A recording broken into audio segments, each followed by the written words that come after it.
o tema, aliás, na verdade são dois temas, né? Porque aqui a gente vai tratar do DIFAL propriamente dito, que em dado momento vai convergir e vai se encontrar com a ADI 5866, referente ao convênio 52 de 2017. São vários pontos que eu gostaria de abordar, vou acelerar bastante para tentar cumprir esse prazo. A minha pretensão é exaurir todo o tema, então vamos lá. Ao final, faço os devidos agradecimentos à mesa e aos organizadores. Bom, a ADI 5866... Perdão, vou começar pelo DIFAL. Está funcionando? Agora? O ponto de origem de tudo isso aí é a emenda constitucional 87, que a própria emenda 87 de 2015, ela teve também, como a doutora Luciana já mencionou, alguns outros precedentes que revelam conflitos federativos entre os estados, na disputa por maiores receitas.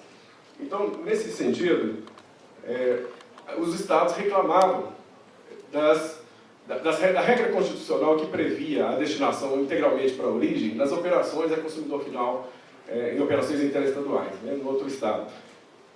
Essa situação é que trouxe esse desconforto.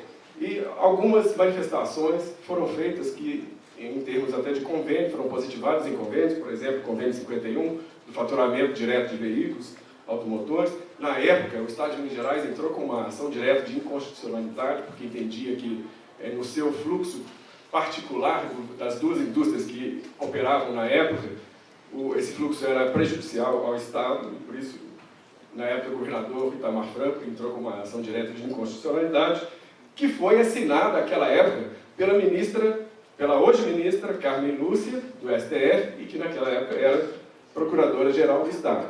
Mais à frente, vou fazer um comentário sobre essa peculiaridade, mas num momento oportuno.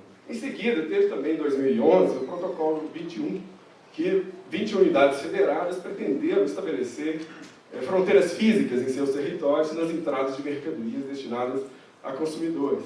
Isso, obviamente, foi rechaçado, porque não encontrava respaldo algum no sistema jurídico e, através das ADIs 4628 e 4713, isso foi afastado.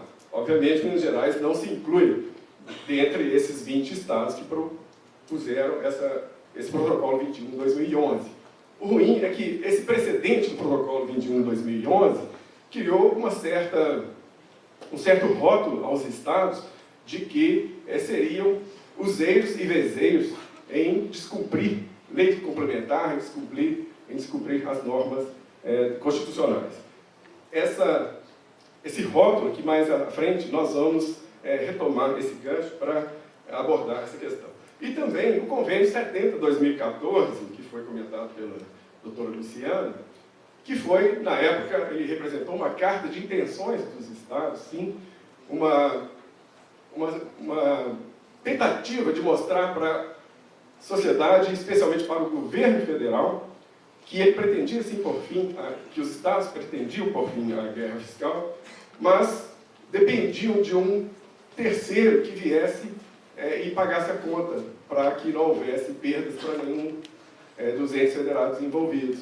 E nas cláusulas desse convênio de 70/2014, tem lá as condicionantes que nunca foram cumpridas, porque realmente não houve essa disposição do governo federal em aportar recursos a esses fundos, sejam fundos de desenvolvimento regional, seja fundo para compensação das perdas diretas apuradas nessa questão. E, paralelamente a isso, houve também esse crescimento vertiginoso do comércio eletrônico.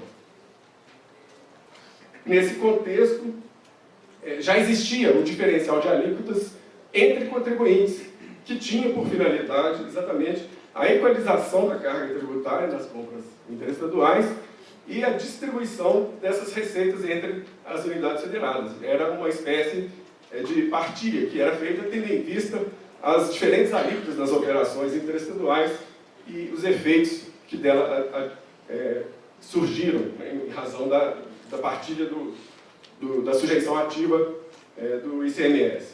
Em seguida, veio, enfim, a emenda constitucional com as alterações, quer dizer, depois de julgado especialmente o protocolo 21/2011, ele, obviamente, saltava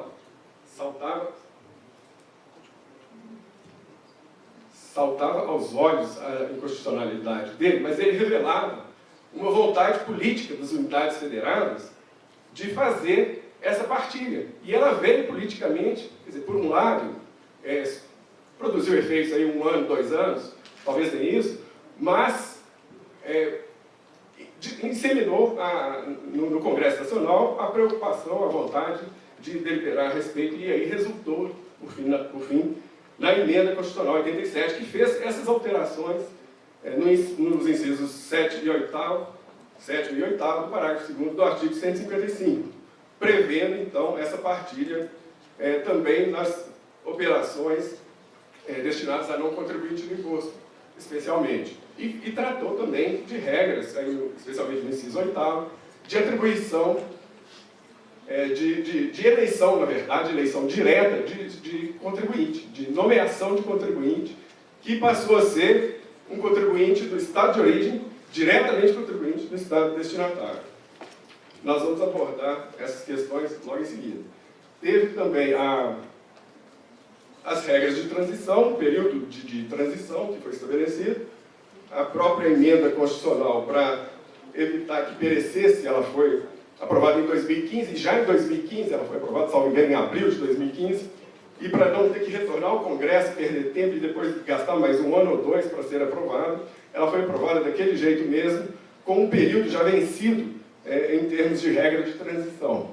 E ela sinaliza que, a partir de 2019, a partilha seja feita, em relação a essa diferença, em termos de 100% para o estado de destino. E nesse fundamento é que a gente começa a ver a estruturação, a verificar a estruturação da forma de cálculo, da metodologia de cálculo desse default. De primeiro momento que a emenda foi publicada, surgiram os questionamentos referentes à necessidade ou não de lei complementar para disciplinar essa matéria.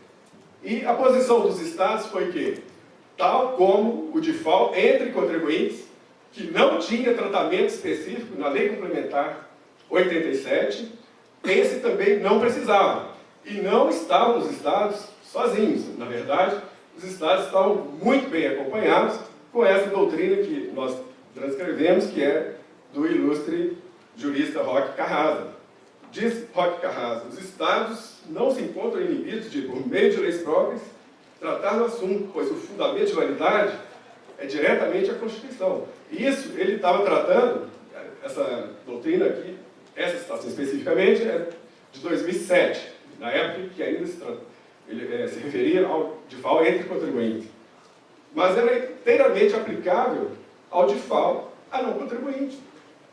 Não mudou uma vírgula. O que nós precisamos efetivamente, então não vou perder tempo aqui lendo o restante da doutrina, porque nós temos muito que avançar, mas enfim, a doutrina abalizada diz que não precisa de lei complementar para disciplinar esse diferencial de alíquota introduzido pela emenda 87.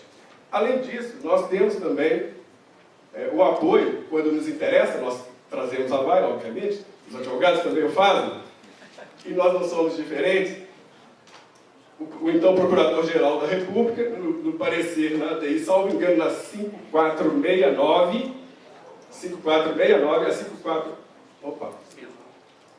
a 5464, mais adiante eu vou comentar sobre ela, que ela suspendeu a cláusula 9ª. E em Minas Gerais, já na feitura do convênio, já tinha se posicionado contra aquela cláusula 9ª. Nós nem chegamos a regulamentar a cláusula 9ª do convênio 93/2015, que pretendeu regulamentar a emenda 87. Mas aqui, muito bem acompanhado de Roque Carrasa e do procurador Rodrigo Janot, que entendeu exatamente que o convênio 93, não extrapola os limites da lei complementar e não inova em relação à alíquota de base de cálculo, apenas disciplina aspectos instrumentais do ICMS. Essa expressão nós vamos também guardar na memória para usá-la na frente. Aspectos instrumentais, metodologia de cálculo. Isso que nós vamos fazer em alguns atos do CONFAS e da própria legislação mineira. Lembrando o seguinte, que aí a gente entra nas problemáticas do diferencial de alíquota. Qual que é a grande problemática do diferencial de alíquota que surgiu após a regulamentação da emenda? É se o cálculo é por dentro ou por fora.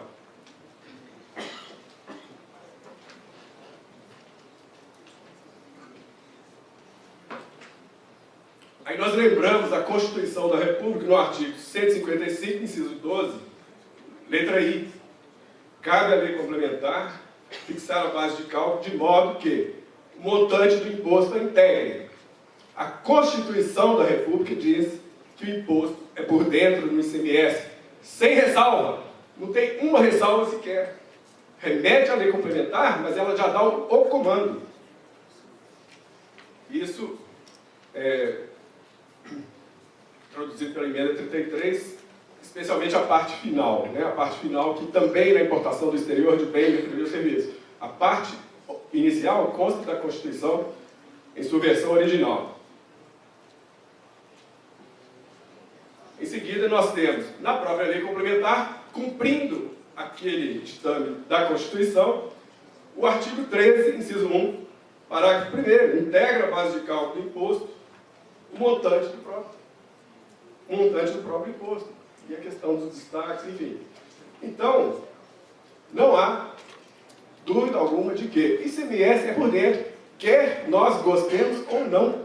Nas propostas de reforma tributária, vai ter um outro painel aqui, provavelmente todas as propostas de reforma tributária vão sugerir que o ICMS seja calculado por fora, por questão de simplicidade, questão talvez até de transparência para o consumidor, enfim, vamos ter que recalibrar se a alíquota for por fora, mas hoje, aliás, desde 88, é por dentro que é o ICMS. Então é isso que nós temos que fazer cumprir.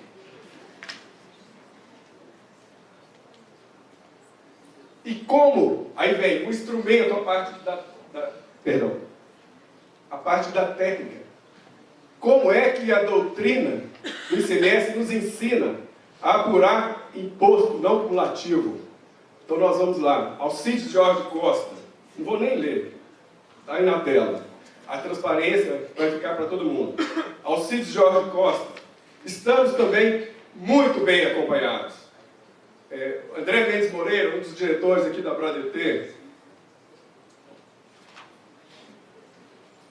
a própria professora Isabel, sendo que nessa transcrição da doutora Isabel, é interessante o iníciozinho que está... Perdão, passei um número. O início que está negritado lá no primeiro parágrafo, o tributo é transferido para o adquirente pelo mecanismo dos preços e acaba sendo suportado em definitivo pelo consumidor final. Essa é a lógica do artigo 66 do CTN. É por isso que ele tem que autorizar a restituição, porque foi ele quem suportou.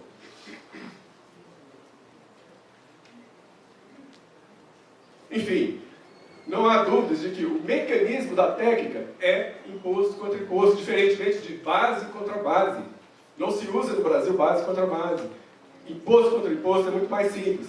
E, partindo da dicção da emenda constitucional, que fala que o imposto correspondente à diferença entre a alíquota interna e a alíquota interestadual, essa palavrinha correspondente, ela tem um significado especial. Ela está dizendo o imposto aqui no sentido de valor, o valor correspondente ao imposto do destino menos o imposto da origem. Tem que ser feito o cálculo do imposto da UF destinatário e depois o imposto da UF de origem. E aí, se obter a diferença, se o saldo for positivo, o contribuinte tem que recolher essa diferença em favor da unidade federada de destino. Isso, perdão, eu não passei o slide. Isso, passo a passo, é essa metodologia que consta aí. E que constou do convênio 93 que consta do regulamento de ICMS de Minas Gerais e que consta da lei estadual de Minas Gerais. Exatamente esse passo a passo, aplicando a técnica do imposto contra imposto que a doutrina nos ensina.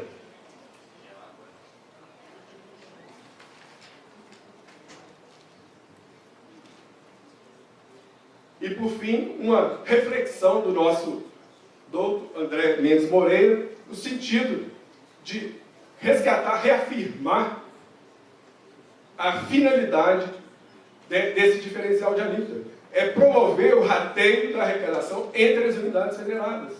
É cumprir o pacto federativo que também falou o doutor Onofre aqui no início desse congresso.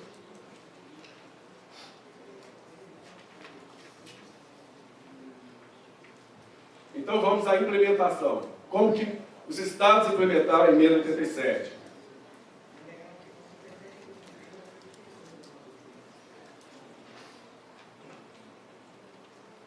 Através dos convênios 93, 152 e 153. Eu vou ter que acelerar aqui, porque eu já gastei bastante tempo. Nós temos a questão também que está inerente ao convênio 93, que eu havia mencionado antes, a questão que afeta o Simples, que, de certa forma, o doutor Paulian vai abordar em seguida.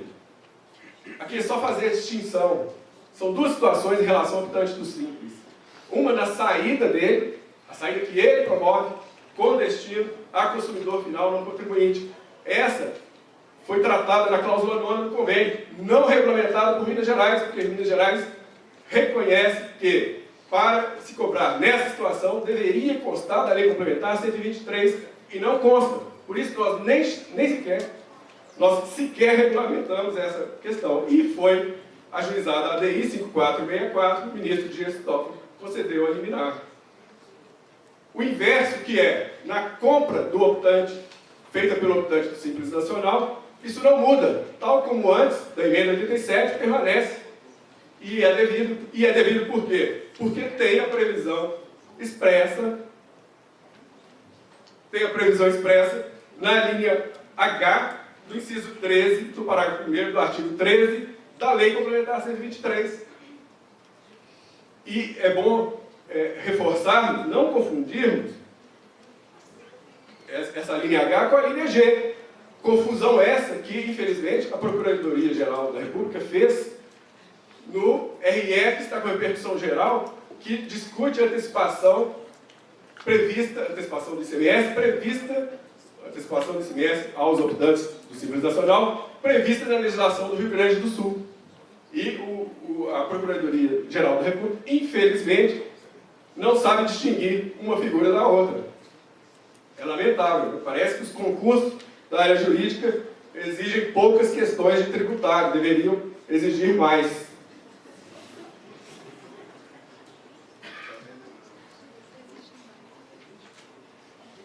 Em relação a Minas Gerais especificamente, como que nós introduzimos isso no ordenamento jurídico mineiro? Existia esse parágrafo 2º do artigo 12, que textualmente determinava o cálculo por fora do DIFAL.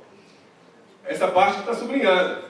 O imposto resultante da aplicação da diferença entre a alíquota interna e a interestadual. Matematicamente, traduzindo isso, é aquela conta que está embaixo.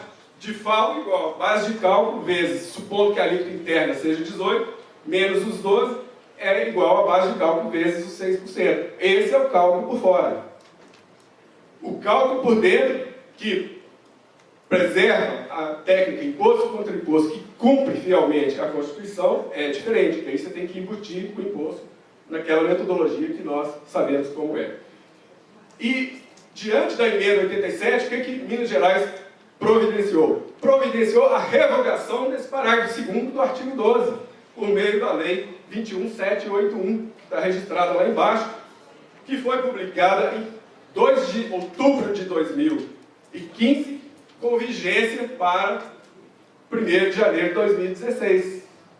Então ninguém pode alegar que foi surpreendido com essa revogação, porque revogando o dispositivo que, a nosso ver, e em face da Lei Complementar 160 e do Convênio 190, que a doutora Luciana acabou de fazer uma brilhante abordagem, caracteriza benefício fiscal. Esse benefício fiscal está dentre os atos revogados na fotografia da Lei Complementar 160, que foi tirada dia 8 de agosto de 17. Ele foi revogado, então, em 1º/10, com efeitos a partir de 1º de janeiro de 16. Constará da lista de atos revogados que Minas Gerais vai depositar. O mesmo devem fazer os outros estados. Então isso vai ter uma repercussão lá na conclusão. Aí, por fim, como é que está meu tempo aí? Eu vou fazer uma catalisação aqui para poder cumprir o tempo. Por fim, nós chegamos, então, no ponto em que o DIFAL encontra com o Convênio 52. Por que eles se encontram? Porque DIFAL, já de longa era, é cobrável, é exigível mediante o Instituto da Substituição Tributária. E o Convênio 52, que substituiu vários convênios que já existiam há muitos anos, destacadamente o 81 de 93, vigente há 24 anos, quando foi publicado o Convênio 52 de 2017, em abril de 2017. Não obstante isso, a CNI aguardou estrategicamente, usou de uma estratégia processual muito inteligente, e entrou com a ADI no recesso forense, em dezembro de 17, de 18 de dezembro de 17. Ainda errou na petição inicial, aditou a petição inicial em 27 de dezembro.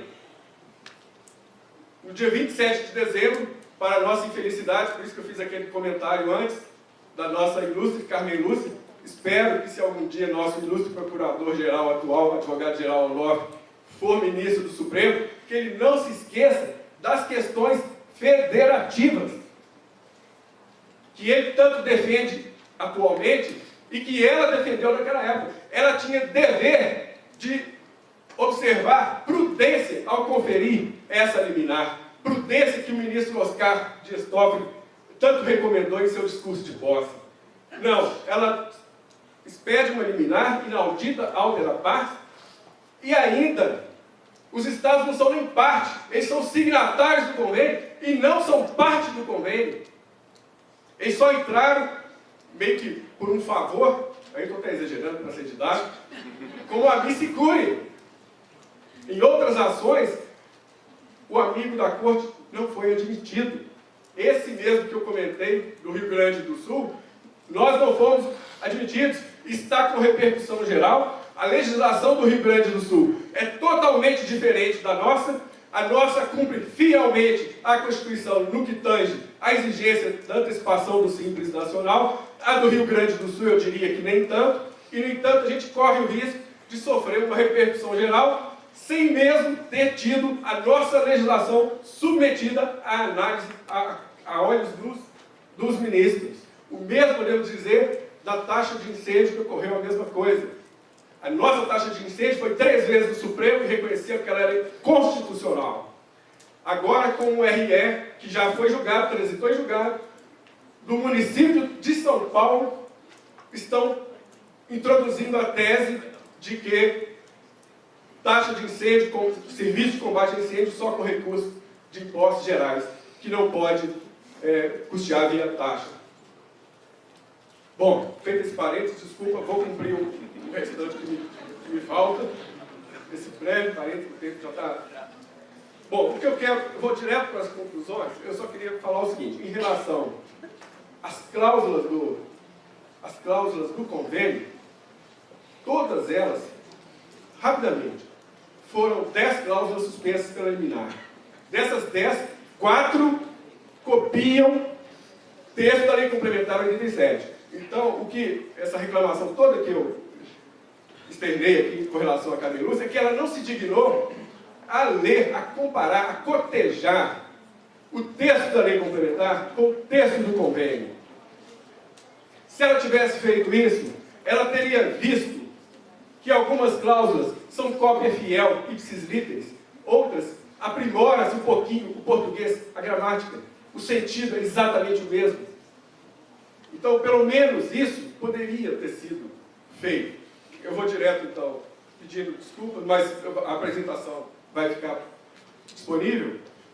Nós mostramos, e eu deixei aqui também com o hiperlink, você pode abrir a cláusula e ver a argumentação, tanto nossa quanto da CNI. Tem um ponto que a gente não poderia deixar de falar.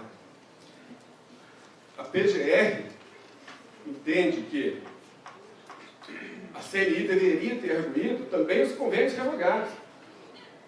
Não fazendo, ela incorre em carência de ação. Só deixar aí a reflexão. E cita pelo menos 3 ADIs, e o Gilmar Mendes, no livro dele, edição de 2017, fala a mesma coisa, nesse sentido de que o Supremo é uníssono em caminhar nessa trilha. Por quê?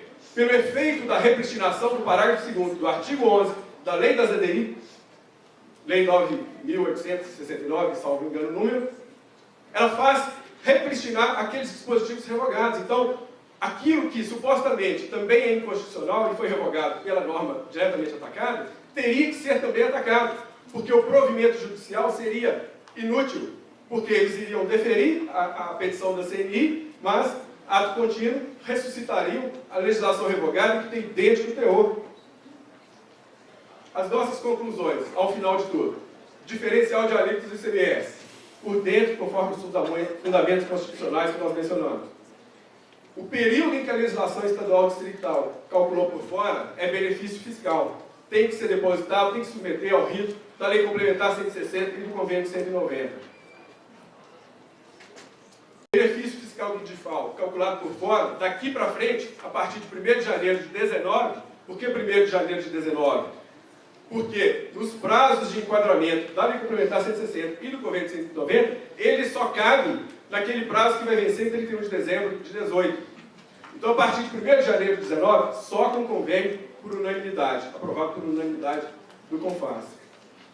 E, por fim, a suspensão liminar da cláusula 12ª, que é exatamente a pergunta do tema que me foi colocado, de que vale a suspensão liminar da cláusula 12ª, que trata da ST do DIFAL?